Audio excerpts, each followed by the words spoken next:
Here we are from Juventum, Global Education and the Center for Earth Education and Learning. And to remind everyone, again, the focus of Juventum is on global education, and the Center of Earth for Earth Education and Learning is to learn about us, other species and planets around us. And today I have the pleasure again to speak with Ken, Dr. Ken Yeang. Ken, welcome. Yes. Hi, Henning. How are you?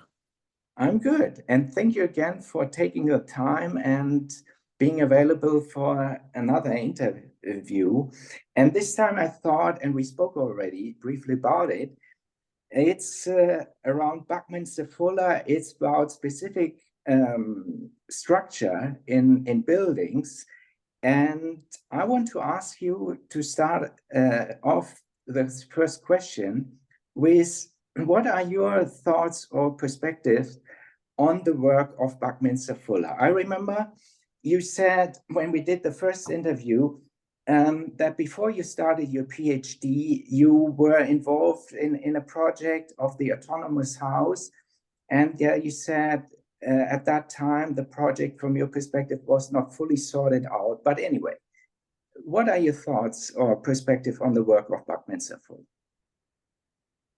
Well, this is back in 1971. I was employed as a research worker at the Department of Architecture at Cambridge University. My boss had a grant to build the autonomous house, to design and build the autonomous house. So I was appointed with the two or three others to work on this project. So I started work on this project in 1971, and about a few months into the project, I said to my boss, in 1971, then, the engineering support is not available. And this project at that time is mostly about engineering. So I said, the real concern of the autonomous house, which is to build a house which is not dependent on the city's infrastructure, is about ecology. You know, to design a house which has its own energy, has its own water, has its own sewerage, has its own communication, has its own food, without being dependent on the city. So I said that the real reason for doing this, the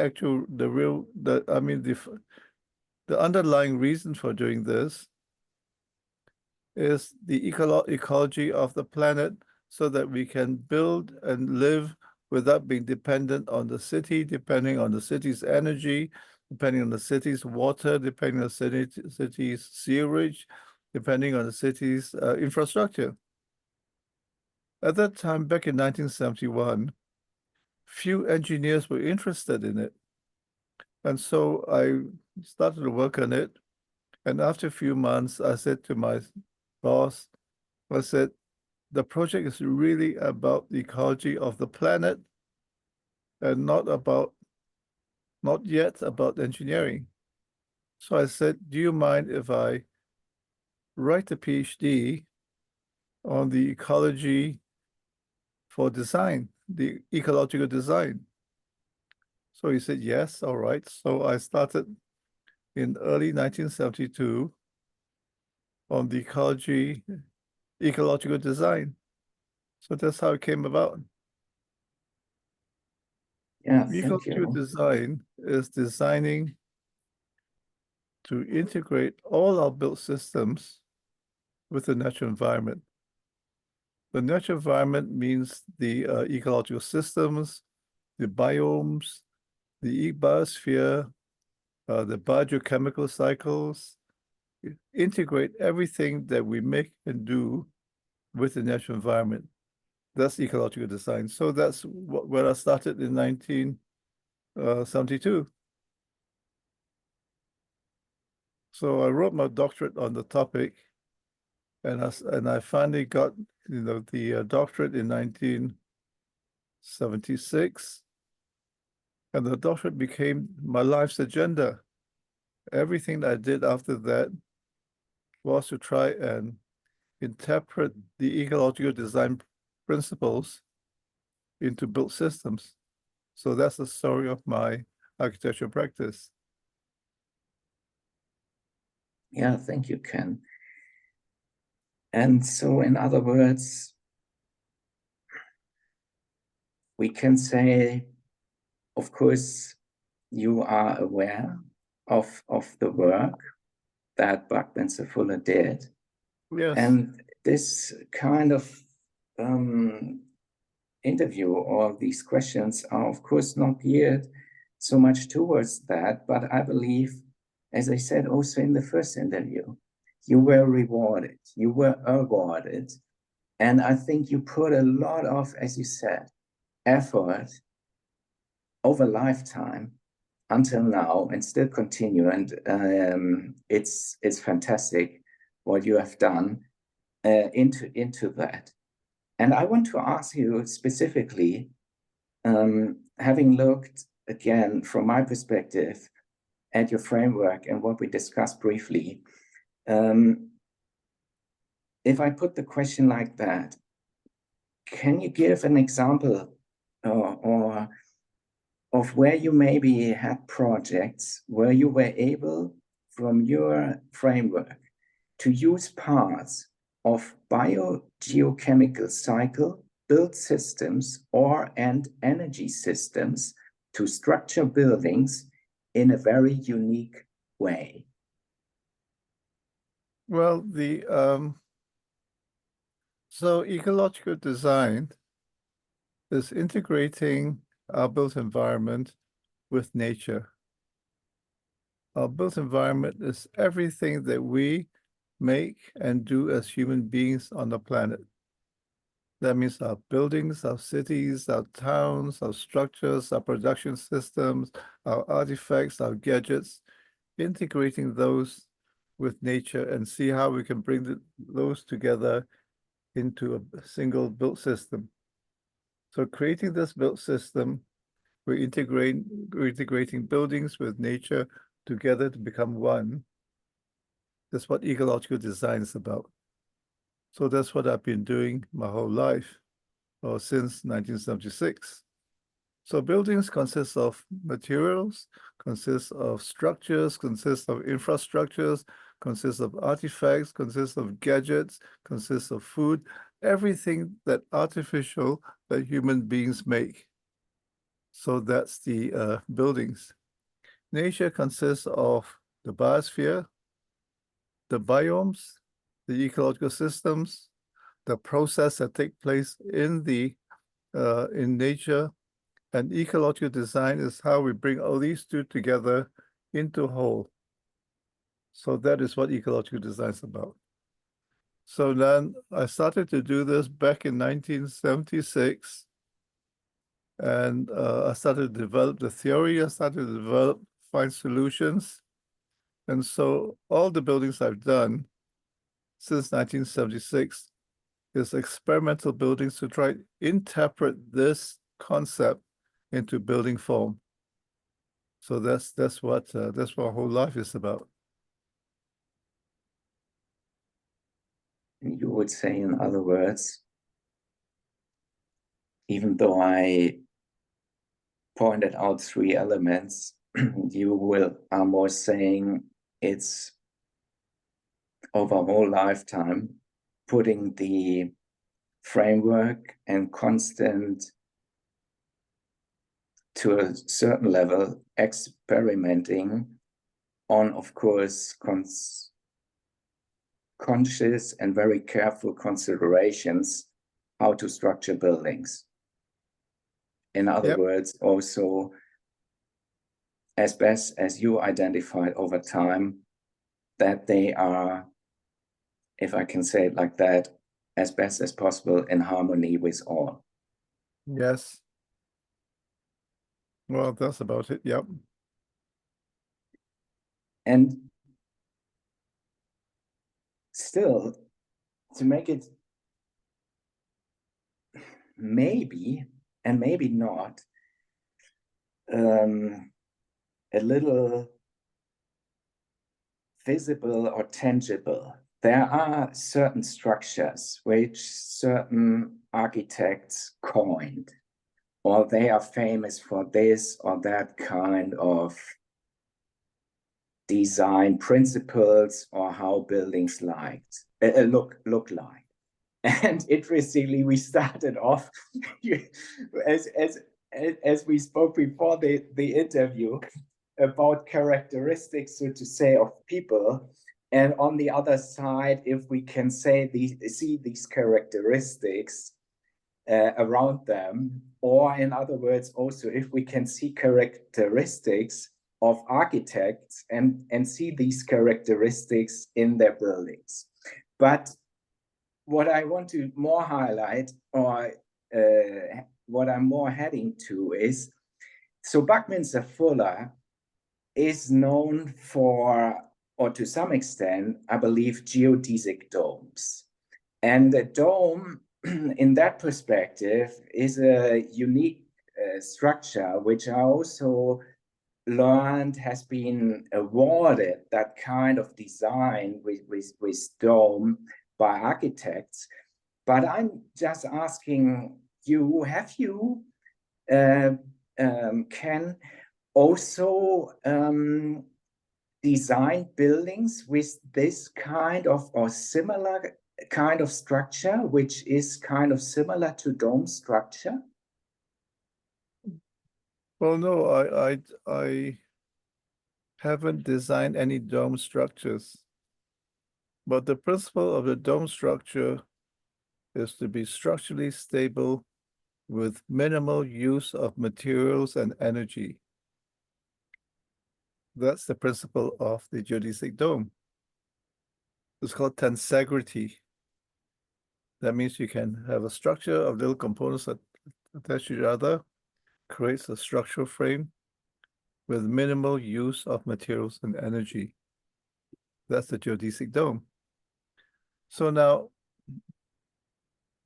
what I've been doing is to try and design buildings which are low energy with net zero energy. So that's the principle, low energy and net zero energy. So that is the principle that has influenced my work. Now, to me, ecological design is essentially the biointegration, the word biointegration is important, of 5 factors. First one is nature. Second is built systems and materials. Third is energy systems. Fourth is water systems. And fifth is people. So these are the 5 factors: nature, energy, built systems, water systems, and human society. How to bring all these together into a whole design is the challenge of ecological design. So that's what my whole life is about, integrating these 5 factors into a whole. And this is what I've been trying to do in all my architecture as experiments. Some a bit more successful experiments, some not so successful, but we have to continue to experiment in a scientific way to make discoveries. So that is the summary of my architectural work. Yeah, thank you for pointing that out. And then still, let me ask, what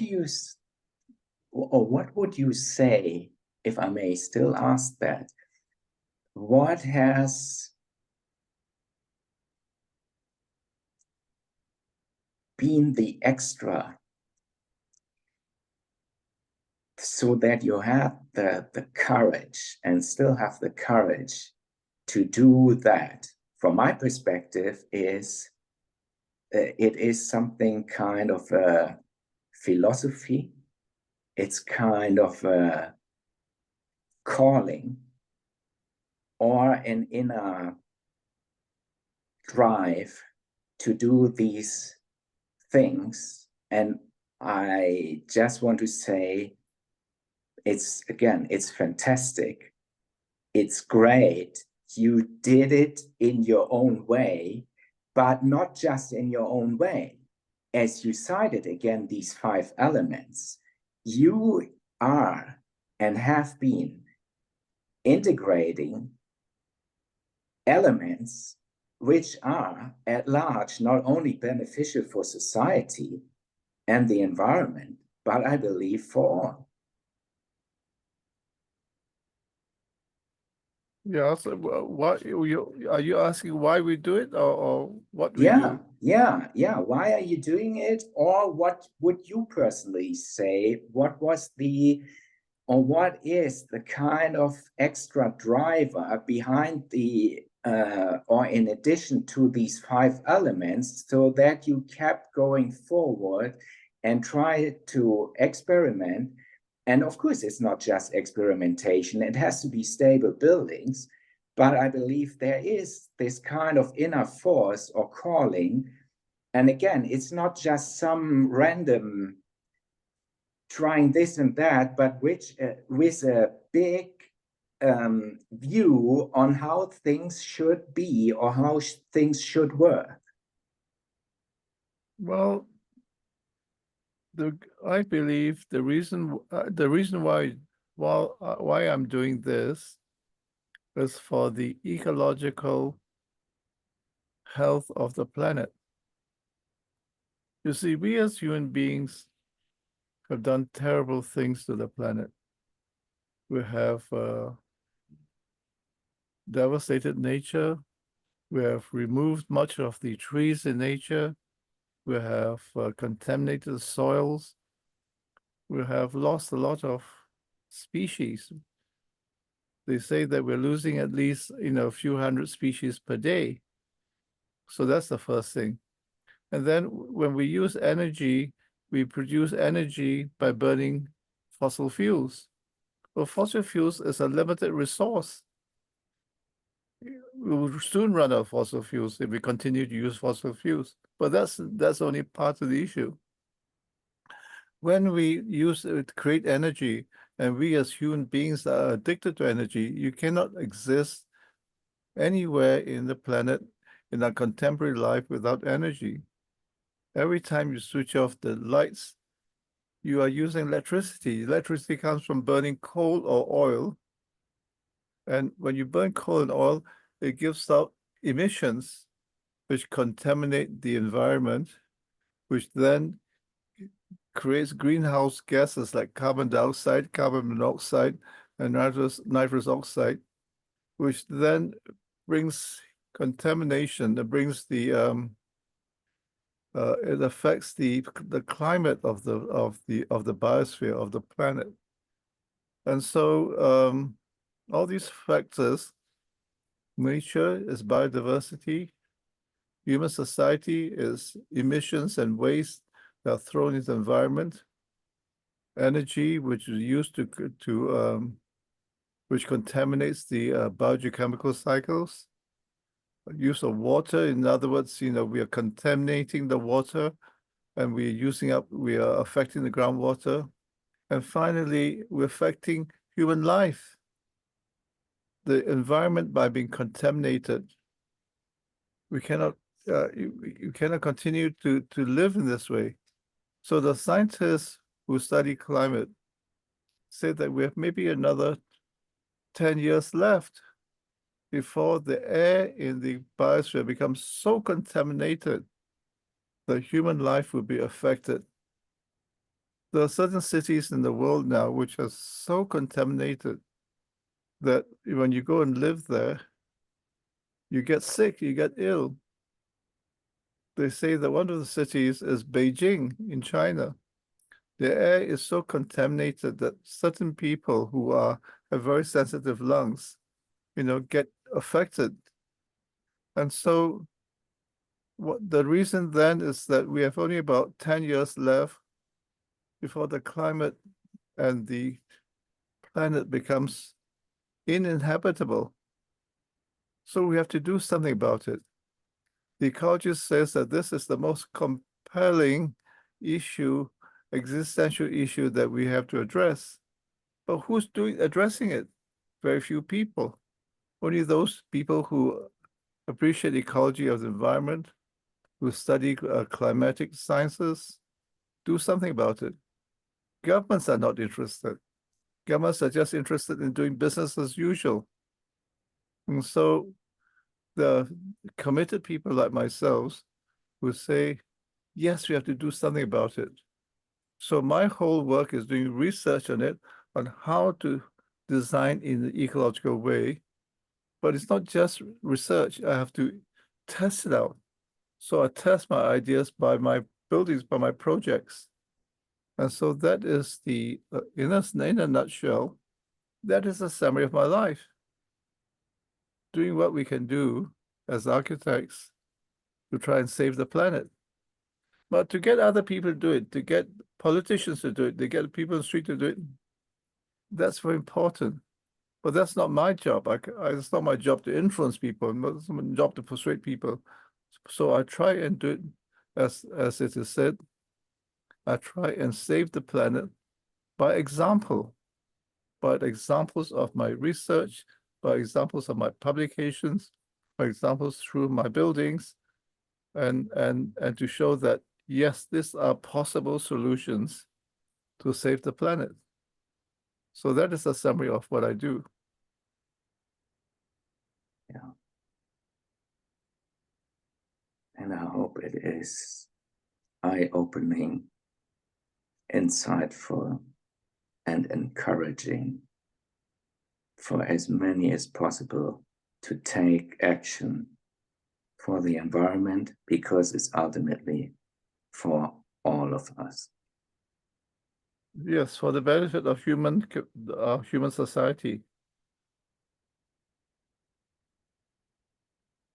Ken, with that, again, I want to thank you deeply again for taking the time, for giving the brief insight in your work and giving this interview. And I want to say again, I hope that still at some moment we are able to connect in person, face to face. But for the moment, again, thank you for this interview that we did online with the abilities we all have with technology nowadays. Oh, you're welcome, Henning. Okay.